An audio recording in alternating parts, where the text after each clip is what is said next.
I pushed open our apartment door with a small cake in my hands and found Liam on the couch, a plate of takeout between his knees, and the television on mute.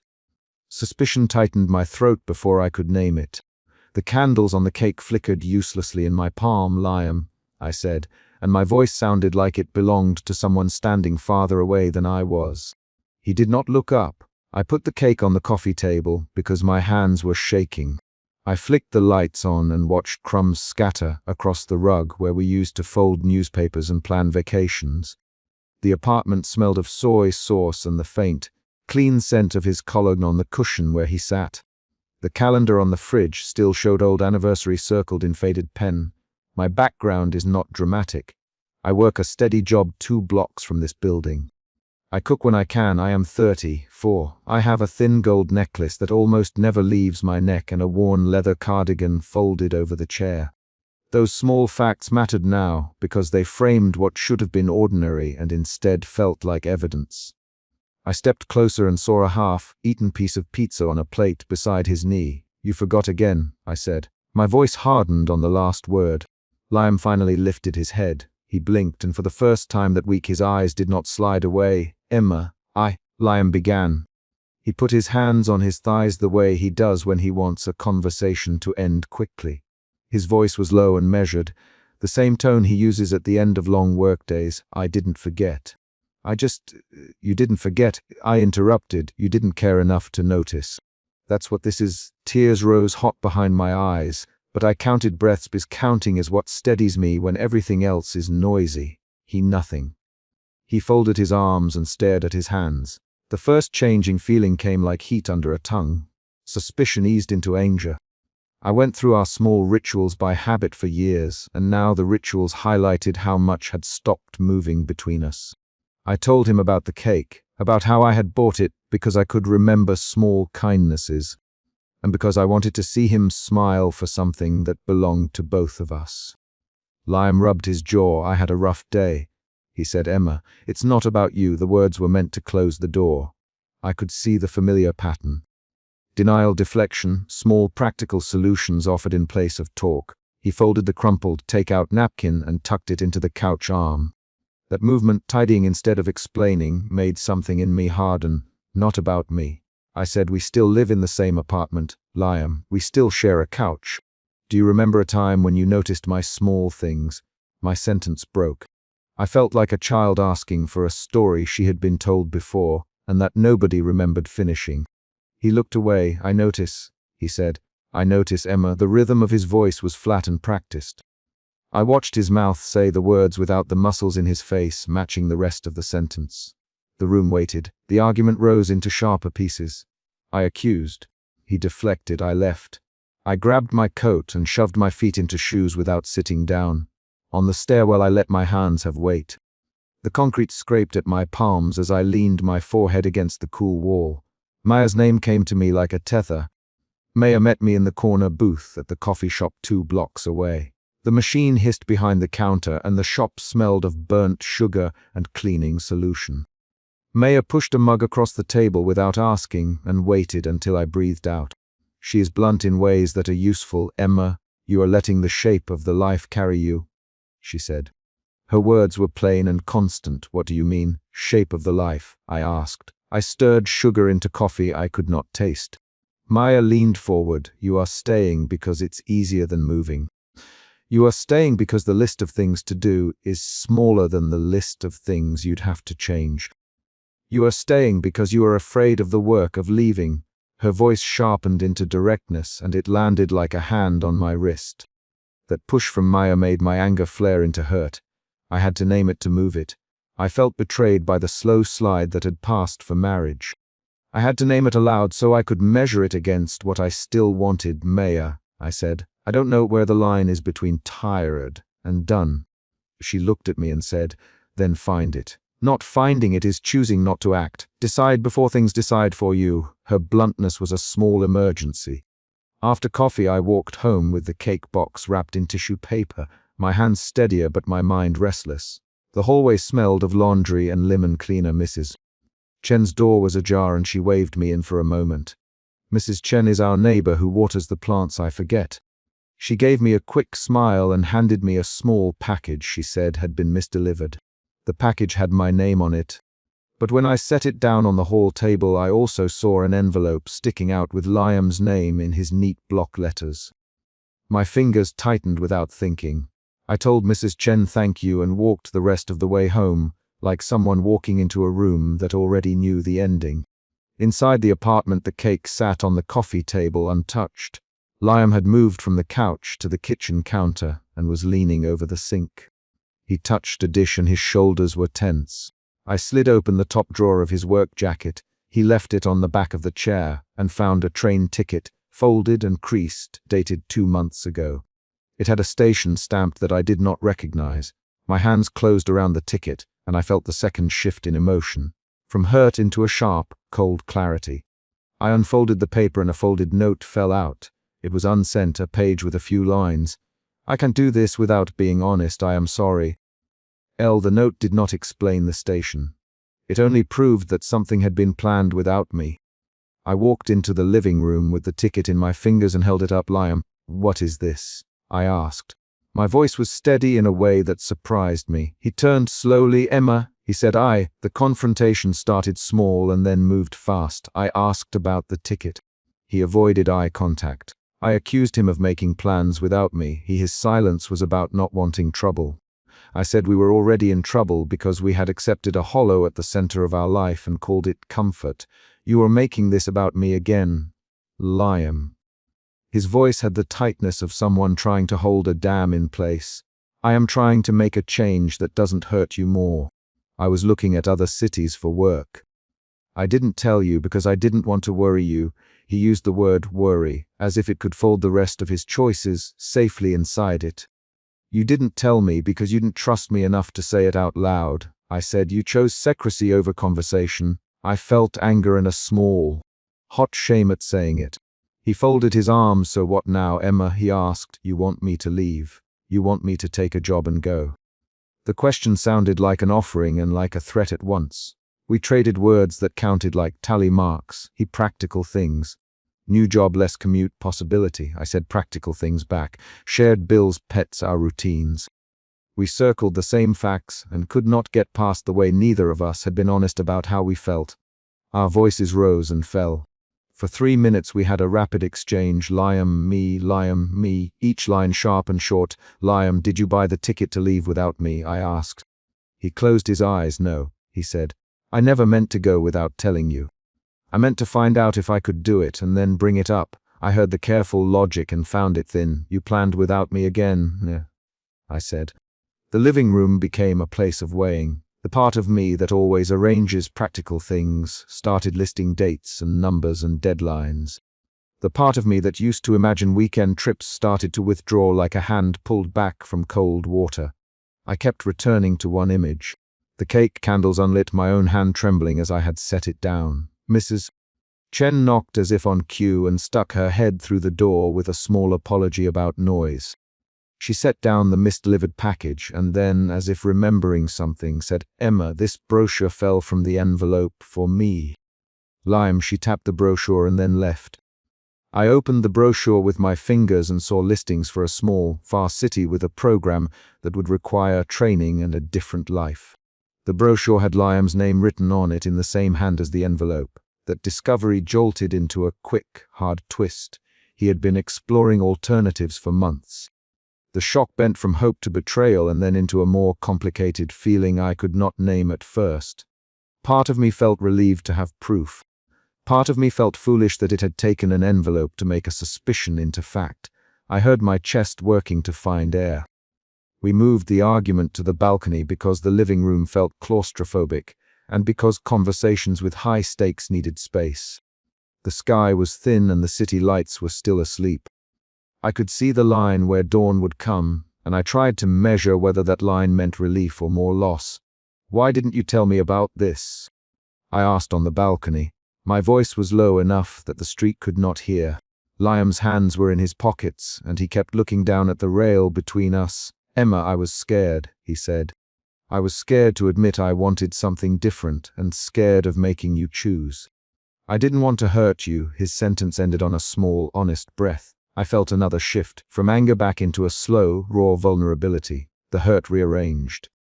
I wrapped my hands around the rail and felt the grain of the wood. Liam, I said, you chose to plan without me because you were afraid. You chose avoidance. That matters because it means you chose the cost of not telling me over the cost of trying with me. He swallowed. The back and forth became quicker. I asked for names and places. He gave me dates. I asked him why he had folded his plans into secrecy. I thought I was protecting you, I replied. You were protecting yourself from conflict. You were protecting your routine. There were 3 or 4 short, exchanged lines that hit like repeated knocks on a door. On the balcony beneath a thin sunrise, I forced a reckoning. I said, either we stop pretending this easy life is enough, or I leave. My voice was steadier than I felt. Liam's shoulders shook for a second. Emma, don't do this now, he said. Don't walk out because of one thing. I could hear the fear in his voice. It was the same fear that had guided his silence. I held up the train ticket and the brochure and the unsent note like the simplest pieces of evidence. This is one thing, I said. Or it's the last thing that made all the smaller things add up. You have been putting 1 foot toward leaving and 1 foot toward staying. I can't live with that stepwise life. He tried to touch my arm and I pulled away. My hand trembled. Liam's next words were the most vulnerable I had heard from him in years. I don't want to lose the life I built with you, he said. I am terrified of being alone. Staying felt safer than ripping the fabric we had made. But I see now that staying without telling you is not staying at all. He stopped and looked where the sun would be. That admission shifted the scene into its climax. For a moment I wondered if honesty would stitch the space back together. I thought of our small routines, our shared bills, the quiet breakfasts that had once been ours. I also thought of my quietness in picking my battles and of nights I had swallowed questions so the morning would be easier. The climax did not end with a speech. It ended in action. I placed my wedding band on the balcony railing for a count of 3, and then slid it back onto my finger again. The movement was tactile and deliberate. I told him in short sentences what I needed. Real conversations, decisions made together, a timeline for choices and no more secrets. He nodded in pieces and said, I can do that. I will do it. His voice was thin but honest. We did not solve everything on the balcony. We did, however, make a change. He promised to cancel certain plans and to bring every next decision to me. I promised to give him room to try and to call things by their proper names when I saw them. We set concrete steps. A sit-down with finances on Saturday, a phone call with the recruiter on Monday with me on speaker, and a short couples therapy meeting the following week. After the balcony, the apartment was quieter in a different way. The argument had taken up room and then sloughed off. I packed a small bag not because I was leaving forever, but because I wanted to know I could move if I had to. The action steadied me. I placed a single belonging in the bag, a sweater Liam had left on a chair years ago, and zipped it closed. In the kitchen I set the cake back in its box and placed the unsent note on top. I left my wedding band on the table for a small breath and then slid it back on. The band felt normal and foreign at once. I stood for a long minute and then reached for the brochure again. I read one line aloud, training program dates begin next month, and felt the dates turn into the shape of decision. Liam watched from the window as I pulled my coat on. He was still this man I had shared years with. Practical, neat, careful with small objects. He called my name softly. Emma, he said. I turned yes, I asked. My voice had regained an evenness I did not trust yet. He took a step forward and stopped. I want to try to do this right, he said, if you will let me. If you will let me be honest first. If you will give me a chance to prove I can choose you on purpose. His voice broke on the last line. I did not answer with a grand speech. I did not make promises I could not keep. I picked up the small bag and the cake box and slid them over my arm. I left the wedding band on the kitchen table for a few heartbeats more, watching it on the wood where light made a thin reflection. My heart was an instrument making its way back to tune. The final moment of the chapter was one small, concrete action. I walked down the building stairs with my small bag in one hand and the cake box in the other. Liam stood at the kitchen window, hands pressed to the glass. He watched me go and then pulled the curtains closed slowly as if closing a door without slamming it. I reached the sidewalk and kept walking, counting my steps, feeling the soles of my shoes, and listening to the city begin to stir. At the corner I did not look back. I thought of the list Maya had asked me to make, and of the promises Liam had made on the balcony. I thought not in slogans but in tasks, phone calls to set, dates to pin down, boxes to sort, finances to itemize. These were the instruments of repair or of leaving. Either way, they were honest work. The morning air smelled of concrete, but also of coffee from a kiosk opening nearby. I held the cake box like a small, human proof that I had tried something larger than both of us had assumed. I walked until the building was a line on the row of other windows. When I reached the corner, I stopped and put my hand in my coat pocket to steady the little gold necklace at my throat.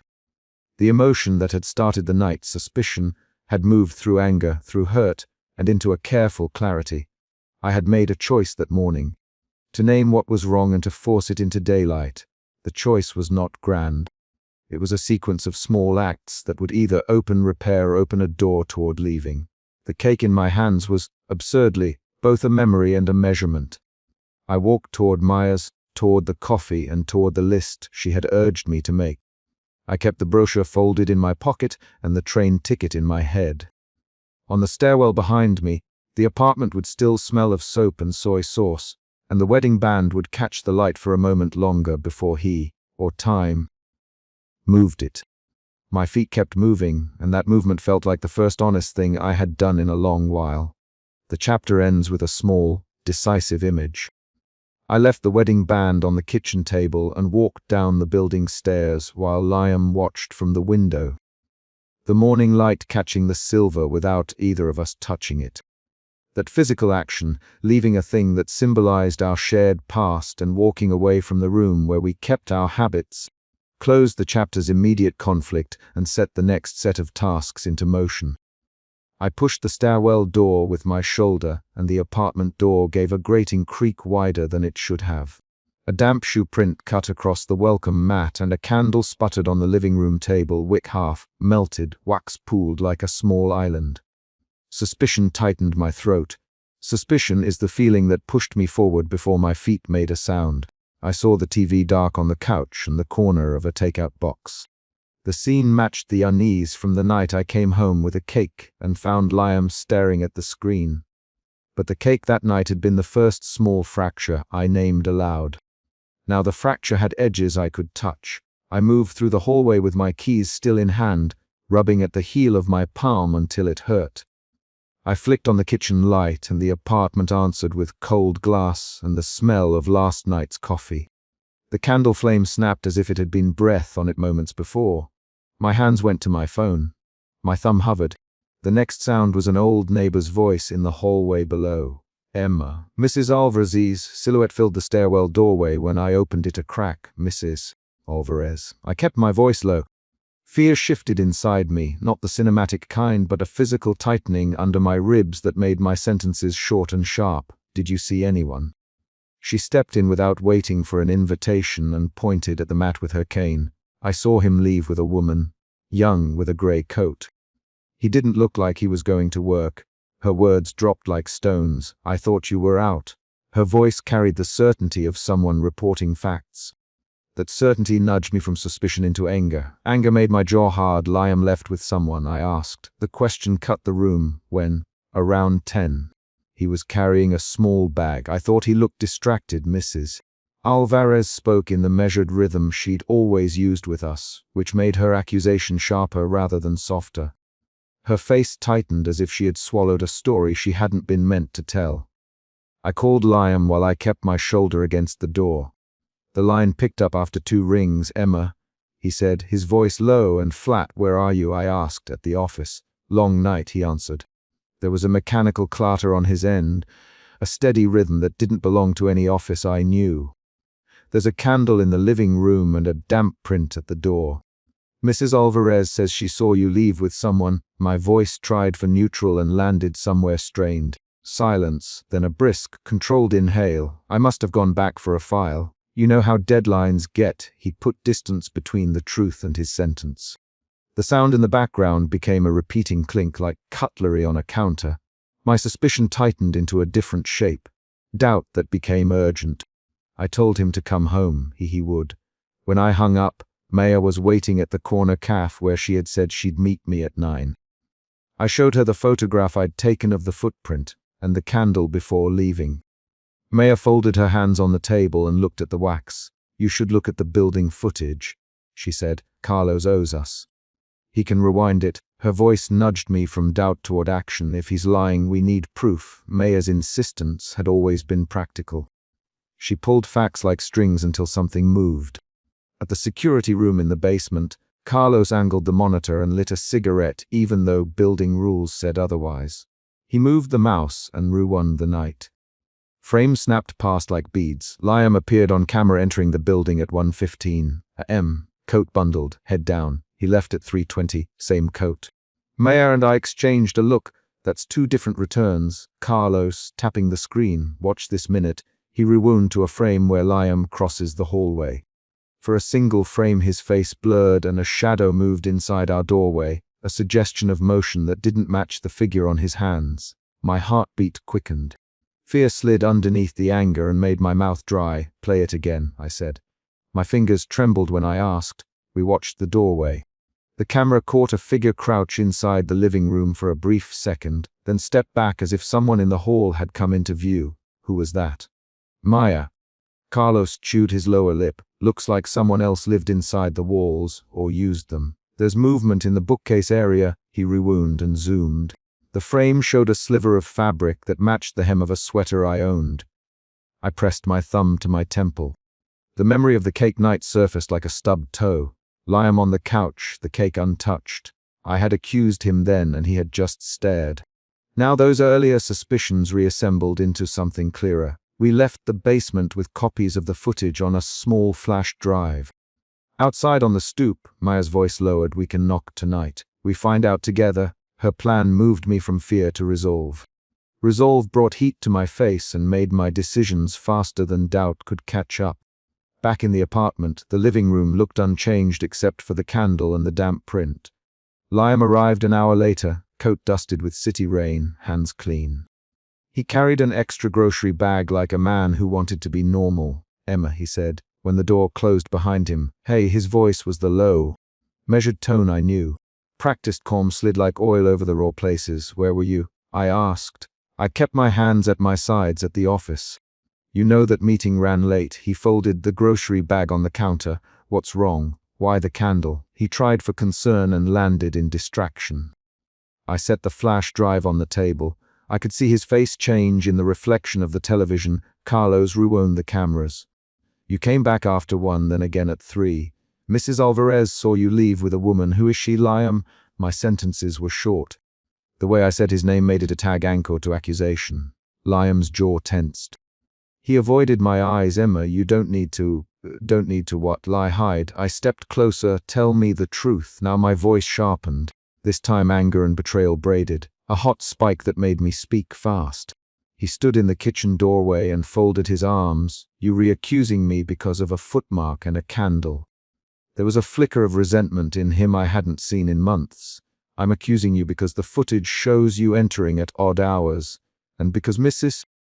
Alvarez saw you leave with someone else." I said, "I'm accusing you because for months I've been the one keeping the home tidy, cooking, carrying." He cut me off.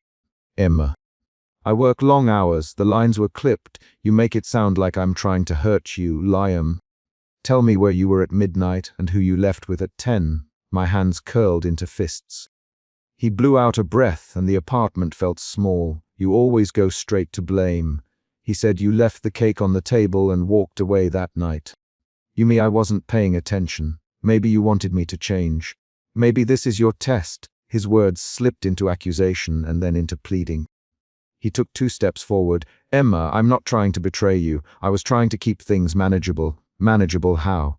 My voice dropped. "By sneaking in and out. By leaving a candle burning in our living room. By pretending someone else isn't there." The argument moved like a jagged thing. It expanded and found new edges. We traded rapid bars of language, short, sharp exchanges that felt like a middleweight spar. "You can't just assume," he began. "You can't just hide things." I cut back.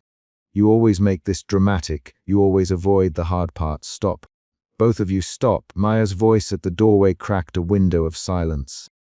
She stood there, hands on the frame, and used the few words that broke the fight open. We have the footage. We need answers, not more shouting. Her practicality diffused some of the heat. The confrontation stalled into a new shape, interrogation. Liam collapsed onto the couch as if the argument had exhausted him. He rubbed his forehead and the stubble on his jaw caught the light. You want honesty, he said finally. Okay.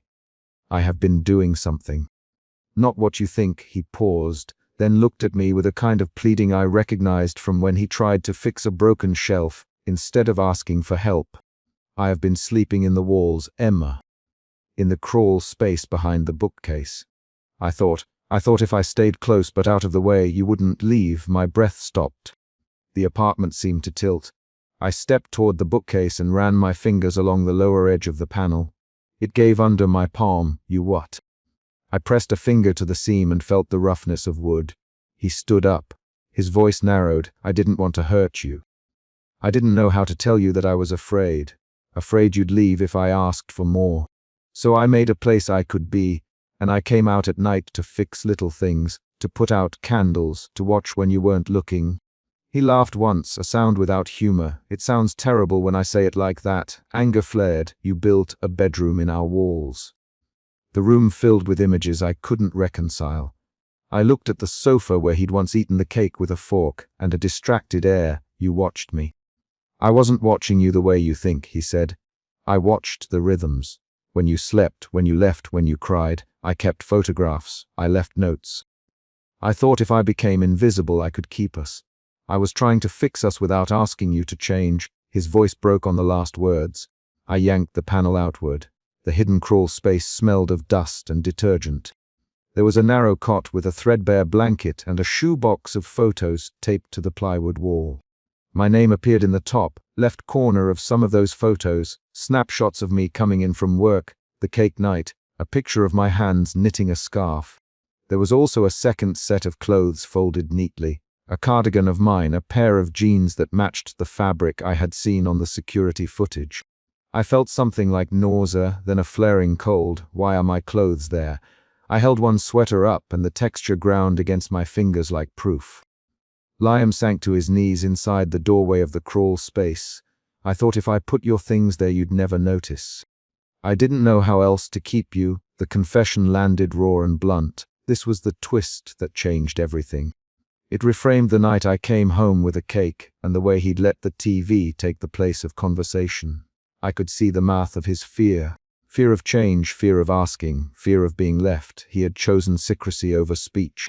My anger turned into something else, a cold clarity about the kind of control that can masquerade as care. I jabbed a finger into his chest. You can't decide for me. You can't decide to live in holes and think that makes up for not talking. My voice didn't shake. The shift from accusation to command was deliberate. He looked up with wet eyes. I know I was wrong. I couldn't bear the idea of you walking out and me having to face the silence. So I made a place where the silence would be less sharp. I didn't think. He pressed his palms together like someone about to pray. Outside, Mrs. Alvarez called up the stairwell and asked if she could come in. Maya had to wait on the landing. Carlos hovered at the doorway with his jacket half on. The arrival of other people turned the private confession into a public problem. The chapter's stakes widened. Mrs. Alvarez's voice was steady when she spoke. You should go to the police, Emma. This is more than... Not yet, I said. I crouched beside Liam and looked into the crawl space. The photos were taped in a sequence. Birthdays, dinners, the two of us once smiling at a market. Each photo was a small ledger of a life we had shared, and the ledger had been copied in secret. This explains the prints. This explains the candle. But it doesn't explain why you thought this would keep me. I touched a picture where we'd been at the lakeside. The corner lifted with the humidity. Liam's voice was thin. I thought if I kept us together quietly, you'd never know the parts of me that couldn't be fixed. I thought I could be the invisible glue. It was stupid. It was wrong. His words pulled us into the shape of consequences. The emotional shift from pleading to acceptance made his shoulders slump. Maya spoke with a sharp practicality. You live like that and you made choices without her. That crosses a line. You need help, Liam. We all do. She used the plural pronoun like a hand offered. Carlos added, we can call someone to help clear the place, make sure it's safe. We should document this. Their interventions shifted the conversation from accusation to logistics and accountability. I felt my fingers go numb around the sweater. The room lightened toward dawn. The city outside started to cough awake. My decision collected itself like a small tool I could hold. The choice was concrete. Stay and build rules around this secret, or take a step out of a home that had been rearranged without my consent. My anger softened into a steady requirement for boundaries. Liam, I said finally, you have to get out of the crawl space. You have to agree to speak with someone about why you did this, and you have to let me decide what staying looks like. If you can't agree to that, then you can't stay in the apartment as if nothing happened. I kept my sentences short so there was no room for ambiguity. He nodded once. The admission was small and true. I'll leave the bed. I'll see someone. I'll tell you everything. I don't want to lose you, Emma. I never wanted to scare you. Mrs. Alvarez handed me a paper towel and said, you should take your things somewhere for the night, Mija. Clear your head. Her tone made the suggestion a map. Maya pushed a hand into my palm, hard enough to be felt. Come with me if you want. Coffee, no questions. We'll sort it. Her offer shifted me into an action I could take immediately. I walked to the balcony as the first light opened the edges of buildings across the street. Dawn came in a thin, functional strip rather than a sweeping image, the city pulling on its shoes. Liam sat on the couch, hands clenched on his knees, and the pile of photographs lay like evidence on the floor. I looked at my left hand, felt the ring against skin. The ring had stopped making promises months earlier. Tonight it was a weight. I slipped the ring off without drama and set it on the sill. The metal caught the light and gave a small bright. The motion was precise, a choice. I stood on the balcony with the ring in my palm and the photograph of the lakeside in the other. Behind me, voices planned calls and documented footage. I set the photograph down beside the ring and stepped back inside, closing my hand around the decision I would announce. Liam, I said when I re-entered the living room. My voice had the flat, firm quality of someone reading terms. You will leave the crawl space tonight. You will see someone to talk about this. You will not go back into hidden places in our home. I need those things before I can decide if staying is possible. The words were concrete, practical demands that replaced the dizzying swirl of betrayal. He looked up and gave a small, broken sound that might have been agreement. I can do that. I will do that. The sentence was exact, and the kind of thing you test with time. Maya moved to the door and opened it. We should get you out of here, Emma. You need a bed that isn't made of plywood and dust. She offered me her coat, Carlos. Can you help move the photos into a folder so they don't scatter? She directed the small teams of people as if assembling a bridge. I picked up the ring and the photo and stood in the doorway as they gathered a box of Liam's things from the crawl space and placed a blanket over the narrow cot. The external event, the disclosure of the hidden room, had changed the shape of our home and forced a series of specific actions, calls, offers, plans. I stepped onto the balcony and left the door open behind me. The last sound I heard was Liam's voice, small and raw. I'm sorry, Emma, I didn't answer. I watched Maya help me into her coat and felt the cool fabric settle on my shoulders. Dawn was concrete. A neighbor unlocking a shop 2 blocks over, the click of a bus door, the smell of someone grilling food on a nearby stoop.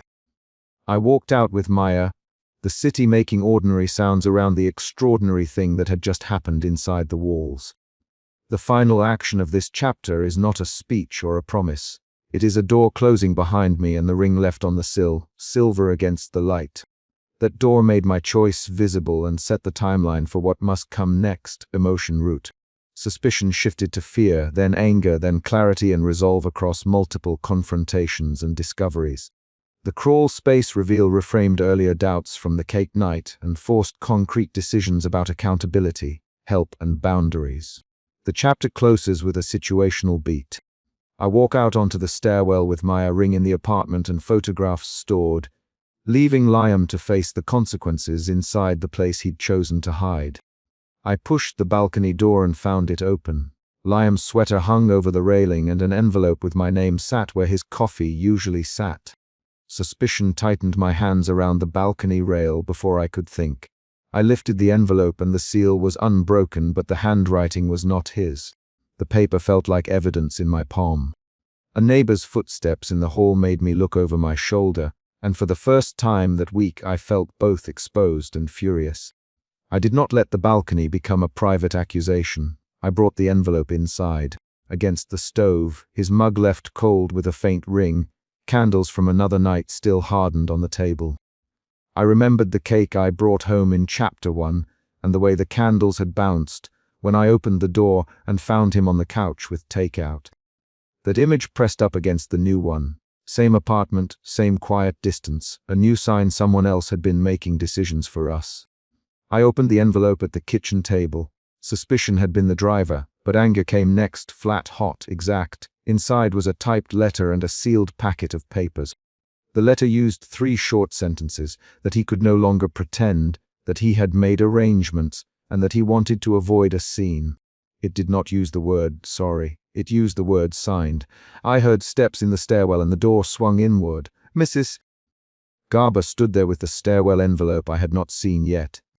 Her cardigan buttoned to her chin and her face already set to the particular expression tenants use when they bring bad news.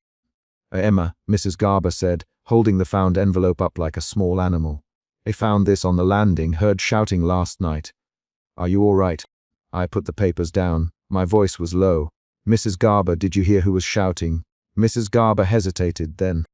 I heard a man's voice and a woman's voice. It woke me, said things I did not like to hear. That exchange pushed my anger into speech. I called up the stairs for Liam, I said, and the name left me sharper than I expected. He appeared at the kitchen doorway with a small cardboard box and a work jacket draped over his arm. His jaw was already tight. He folded his arms in that old way when he wanted the room to be smaller. Emma, he said, I was going to tell you. I didn't want this mess. The way he said it made me think of the night of the cake. You were on the couch when I came home with a cake, I said. You were the one with takeout. You didn't notice the candles. The accusation was practical, immediate. I drove it into a detail to hold him to the facts. Liam's eyes flicked away and he looked at the table. I noticed. Well, then why is there an envelope with my name and signed papers? He folded his hands. The apartment smelled faintly of old coffee and his soap. He avoided my gaze.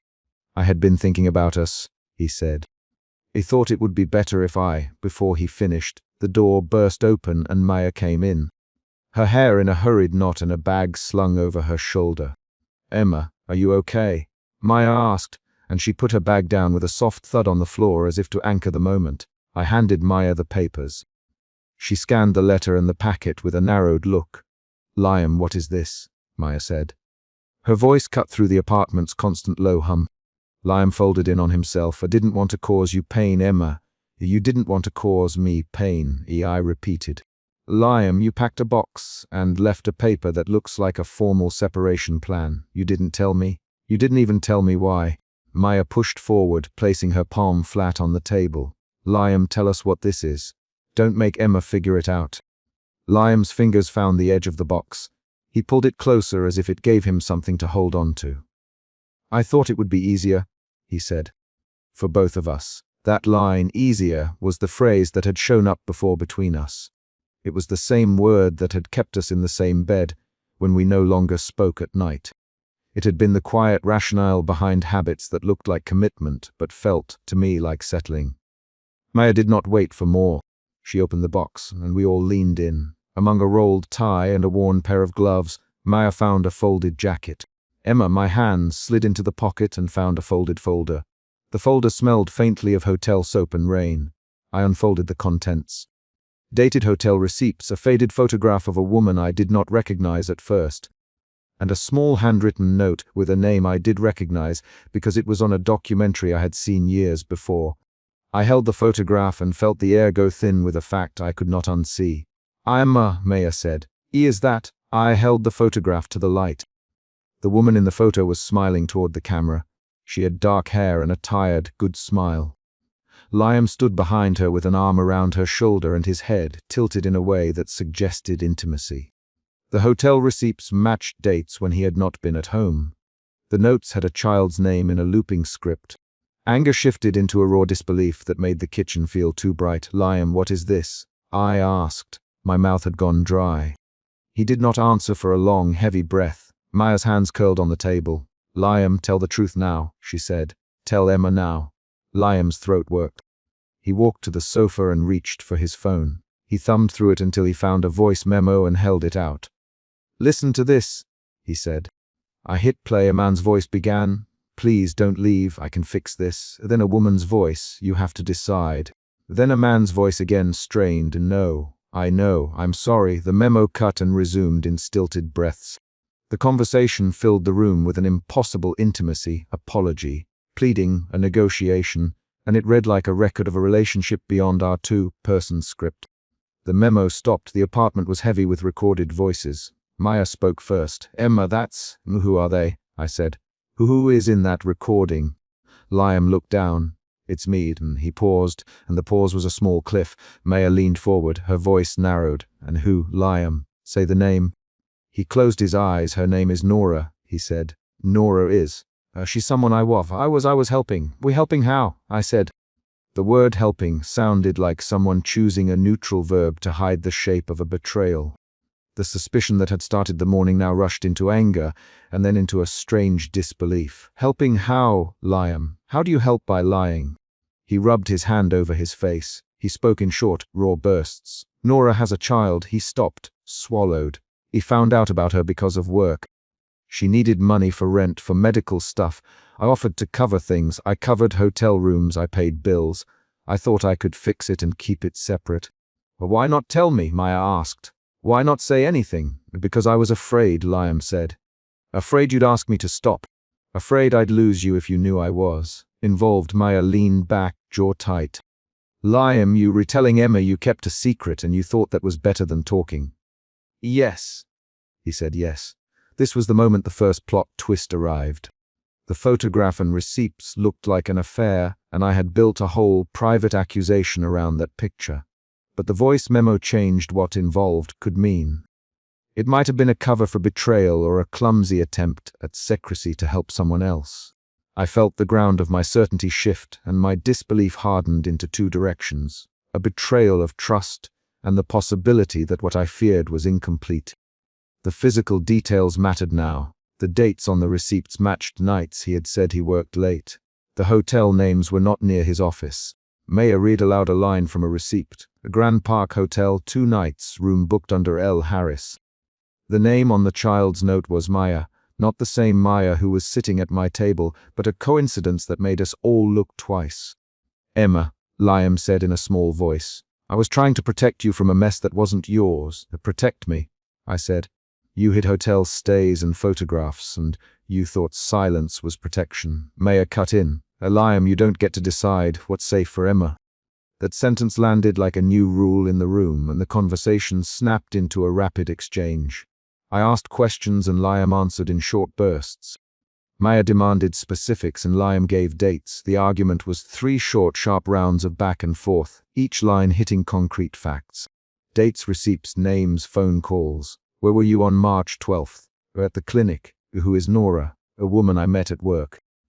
Why is there a photograph of you with her at a hotel? Because she had nowhere to go that night.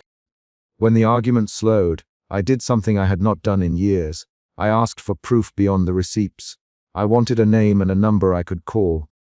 Liam's phone unlocked and he handed me Nora's number. My thumb hovered. For a moment I considered not calling, to preserve the anger as a clean weapon. Instead I placed the call. A woman answered with a short, careful voice. Hello, I said my name. This is Emma. I live with Liam. I have questions. There was a long silence then. Emma, she said. Her voice broke. That sound changed the room again. We listened while Nora explained in halting sentences that she had been evicted months ago, that she had nowhere else for her son, that Liam had been sending money and booking a room occasionally so they would have a quiet place to sleep. She said he'd promised to tell me when it was safe. She said he had been scared of adding another problem to our household. Hurt arrived after the call. It was not only the suspicion of an affair, it was the unasked-for decision to keep a life secret. I felt the hurt as a tightening in my jaw and a small clench in my left hand where the ring used to sit most nights. Action followed emotion. I stood and paced the narrow hallway, fingers spread on the banister, breathing through a mouth that suddenly tasted of metal. Maya watched me. "Hey, Emma, you can make him explain more," she said. "Ask him why he thought secrecy was better than honesty." I returned to the kitchen table. Liam sat with his shoulders closed in. "Liam, say the whole thing." He inhaled. He spoke in a steady, low tone that had always made him sound measured. "I thought I could help Nora without asking you to carry it. I thought I could fix money problems and keep it separate. I thought I was protecting us, protecting you from pain. You thought alone," I said. "You thought for both of us." "Yes," he said. "It did." At that point the conversation shifted into another emotional current. Disbelief and then a slow, precise clarity. I could see the chain of decisions that led here. I could also see where he had chosen silence. The moral responsibility for secrecy was as concrete as the hotel receipts under my hand. Maya leaned forward. "Liam, did you have an affair?" Liam closed his eyes. "No, then why the receipts at hotels?" Maya asked. "Because I needed a place for Nora and her son when I knew she would be turned away otherwise," he said. "Because I didn't trust the people who could help. I thought." "You thought again," Maya finished. "You thought again and decided alone." There was a long moment where only the refrigerator hummed. Mrs. Garber, who had not left, cleared her throat and said, "Liam, I have seen men who do kind things and keep them secret because they are ashamed of how it will look." Her plain sentence landed differently than any of our pleas. Shame was concrete in Liam's shoulders. He was looking at his hands and his voice came out thinner. He was ashamed, he said. He didn't want to be seen as the man bringing trouble into our home. That admission pulled something soft and furious in me at once. I had been living with the consequences of his shame without knowing it. I felt every small lie, every omitted detail as if they were objects in the apartment, leftover candles, takeout containers, a small cake whose candles had been blown out in silence. The build-up moved toward the balcony, the place where I had begun the morning. I told them both to come out. The sunrise had brightened the city and spread a warm rim light across the buildings. Liam's sweater still hung on the railing where I had left it. He stood at the far end of the balcony with his hands stuffed into his jacket pockets. "Promise me you will tell the truth," I said. "No more pockets, no more envelopes." Liam's voice was small. "Emma, I can show you bank transfers messages." "Show me," I said. He brought out his phone again and scrolled. He showed a series of transactions into an account under a different name and messages, where he had argued with himself about whether to tell me. The evidence did not cover the moral shape of the secret, but it showed the pattern. Attempts to fix, to pay, to keep a life that was not ours separate. Then, in the brightest part of the morning, he finally spoke in a way that changed everything. "Emma, what I did was wrong," he said. "You have a right to know. I was trying to protect you, but I also wanted to avoid being the kind of man who brings mess into our life. I feared conflict more than I feared losing you. I was wrong. Why didn't you trust me with it?" I asked. He looked directly at me then. "Because for years, Emma, I have avoided the heavy things. When we argued earlier, you said I choose easy. I chose easy. I couldn't face the work of telling you and doing it together." That was the decisive truth I had been waiting for. His fear of conflict, which had always simmered beneath the surface, had become an action. It had shaped his choices. It had created a secret life that felt like a betrayal. I asked for clarity on one more point. "Liam, did you ever sleep with Nora in our bed?" His breath hitched. He squeezed his eyes shut and the words came out as if scraped. "No," that answer closed one door and left another open. The photograph, the hotel, the receipts, those had been an ugly assembly of choices that looked like infidelity but were, in fact, secrecy to shelter a third person. The betrayal remained. The moral architecture of it did not vanish just because there had been no sex. I could feel the timeline of decisions laid out. Small lies, avoidance, a final act of packing, and an envelope left to make the decision for both of us.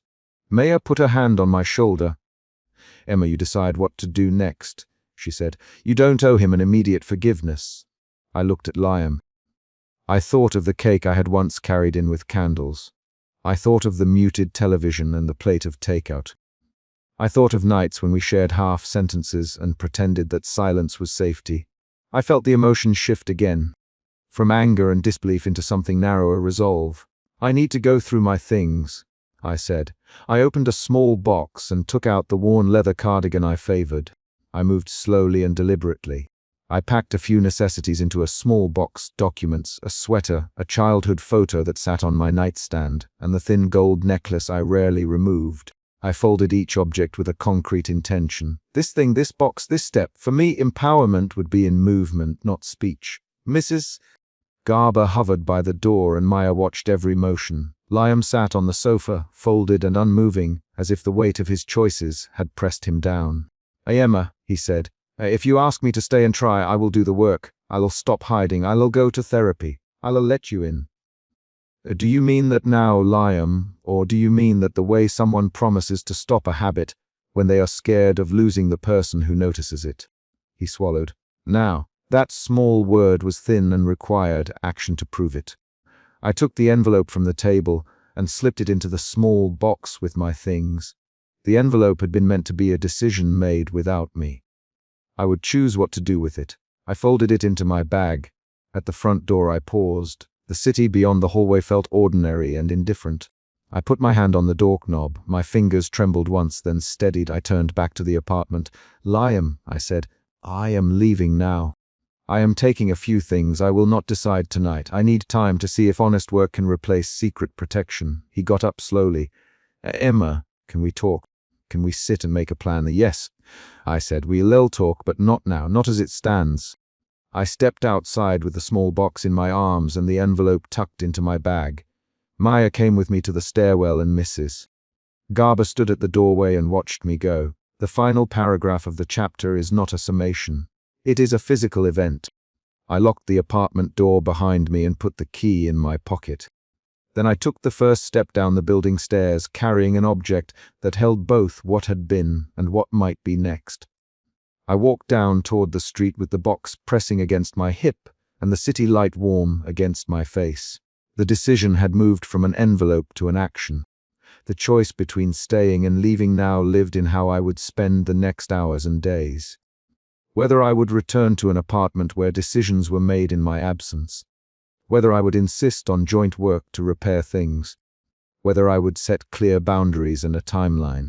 For this chapter, the scene closes on a simple, concrete movement, my foot on the next stair, and the building door clicking shut behind me, so the next steps are real, measurable, and mine to make.